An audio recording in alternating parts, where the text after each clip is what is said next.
పేదరాశి పెద్దమ్మ గురించి అందరికీ తెలుసు కదా. పేదరాశి పెద్దమ్మ, పేదరాశి పెద్దమ్మ పేరు వినే ఉంటారు అందరూ కూడా. రాకుమారులు, మాంత్రికుల కథల్లో చాలాసార్లు ఈ పెద్దమ్మ కనిపిస్తూ ఉంటుంది. మంచి వాళ్ళందరికీ తలలో నాలుకలా ఉండే పెద్దమ్మకు తెలియని విషయమే లేదు. ఇంతకీ ఈ పేదరాశి పెద్దమ్మ ఎవరో, ఆమె కథ ఏంటో వినేద్దామా? పూర్వం బాటసారులకు అన్నం వసతి ఇవ్వడానికి పూటకోళ్ళ ఇల్లు ఉండేవి. అలాంటి ఇల్లే పేదరాశి పెద్దమ్మ నడుపుతూ ఉండేది. తిన్నవారిస్తే తీసుకునేది, లేదంటే ఒక పైసా కూడా వసూలు చేయకుండా అన్నం పెట్టేది. ఈ పేదరాశి పెద్దమ్మ ఒక ప్రాంతానికో కథకో పరిమితం కాదు.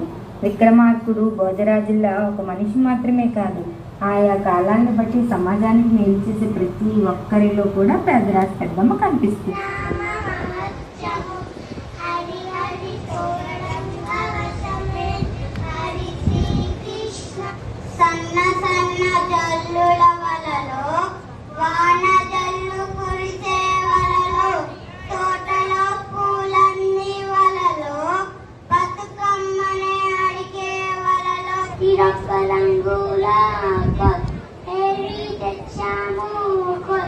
రంగుల పూలన్నీ రాసులు అనగనగరాగా మాటి నుండు తినగ తీయనుండు సాధనమున పనులు సమకూర్చలలోన విశ్వదాభిరామ వినురవేమ అల్పుడెప్పుడు పలుకు నాడంబరముగాను సజ్జరెండు పలుకు చల్లగాను కంచు అట్లు కంబు మోపుతమ విశ్వదాభిరామ వినురవేమము అలిగిన నలుగయక్కులు పలికిన మరి వినని ఎట్లు ప్రతివచనంబుల్ పలుకక బన్నము వడియడం దలంపక ఉన్నదండ చూవే ధర్మజ్ఞుడిలన్. తెలుగు భాష మన మాతృభాష. మన తల్లిని ఎలా గౌరవిస్తామో మన మాతృభాషని కూడా అలాగే గౌరవించాలి. సుమారు 2400 సంవత్సరాల క్రితం ద్రావిడ భాష నుండి పుట్టినది. ఎక్కువ అక్షరమాల కలిగిన భాషలలో తెలుగు భాష ఒకటి.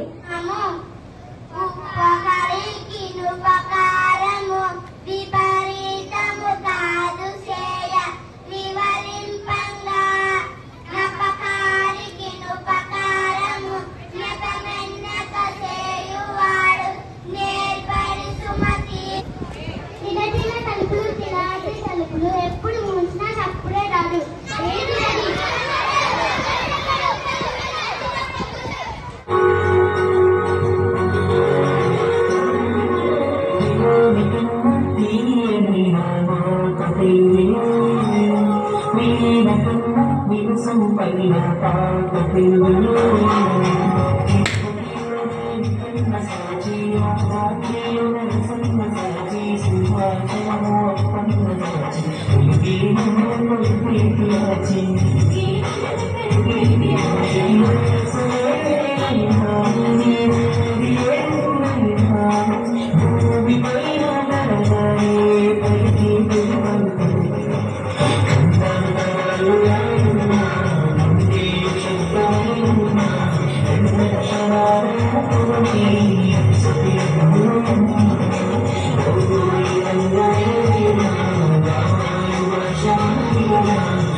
చాలా సంతోషమయ్యా.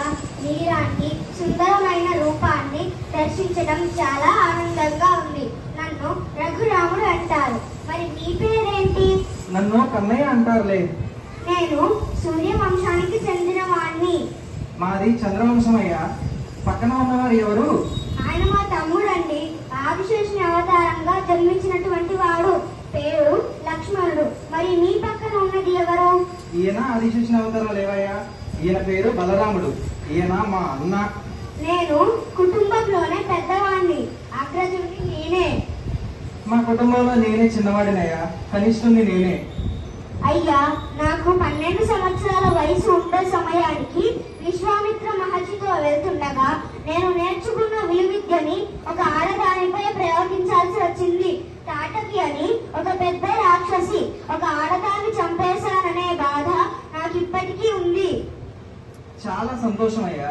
కానీ నాకు 6 రోజుల వయసులోనే విషాన్నిద్దామని వచ్చింది. పూతన అని ఒక పెద్ద రాక్షసి. ఆమె దగ్గర విషం మొత్తం పీల్చేసి రాక్షసిని సంహరించాను. మరి ఇప్పుడు నాకెంత బాధ ఉండాలి? నీ బాల్యం గురించి చెప్పబోయి.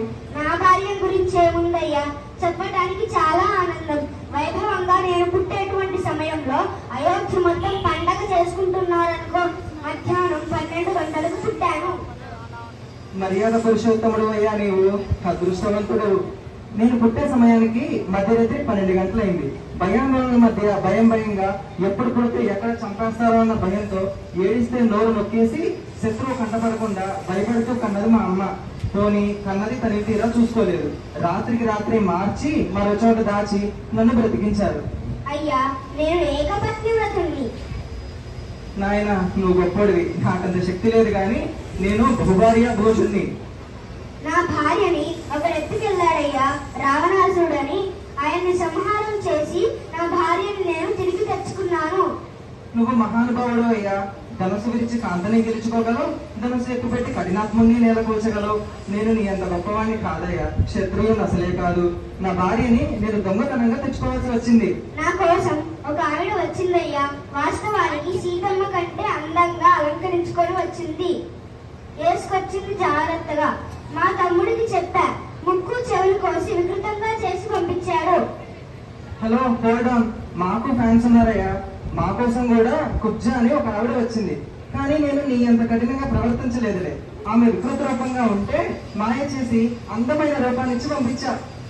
సదా నేను ధనుర్బాణతో శోభిల్లుతూ ఉంటానయ్యా. అందుకే నన్ను కోదండరావుడు అంటారు. నేను ఎప్పుడూ పిల్లల కోవి చేత పట్టుకొని తిరుగుతాను. అందుకే నన్ను అందరూ వేణుగోపాలుడు అంటారు. నేను రాజునయ్యా. అయోధ్యని పాలించాను.